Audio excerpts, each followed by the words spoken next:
చిన్నదానికి మనం తలడిల్లిపోతుంటే, ప్రతి చిన్నదానికి మనం ఎమోషన్ లోన్ అవుతుంటే గనక మనం చేయాల్సిన ఫ్యూచర్లో మనం చేయాల్సిన సరిగా ఏమీ చేయలేం. మనం ఎవరో ఒకళ్ళు ఏదో మాట అంటారు, కొంచెం బాధ అనిపిస్తుంది, కానీ బ్రష్ ఆఫ్ చేసేసి నెక్స్ట్ వాట్ టు డూ అనే దాని మీద నువ్వు ఫోకస్ చేస్తే గనక మనం చాలా హ్యాపీగా ముందుకు వెళ్ళిపోతుంటాం.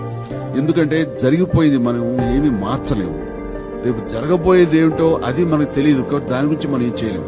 ఎట్ ప్రెజెంట్ ఏం చేయాలి అనే దాని మీద ఫోకస్ పెట్టి 100% ఎఫర్ట్స్ పెట్టి అందులో ద బెస్ట్ నువ్వు ఇవ్వగలిగితే ఆ best, next second best, next minute, next 1 hour, next day, next ఇలాగా నువ్వు ద బెస్ట్ ఇవ్వగలవు. తద్వారా నేను ఎవరైతే గనక పాయింట్ వచ్చేసి కించపరుస్తూ మాట్లాడారో, నేను ఎవరైతే పోడారో వీళ్ళందరూ కూడా సమాధానం నీ విజయమే, నీ సక్సెస్. దాని మీద దృష్టి పెట్టు. ఫెయిల్యూర్స్ వస్తాయా, ఓకే, దాన్ని డిజైన్ చేసుకో, నేను బాధించను.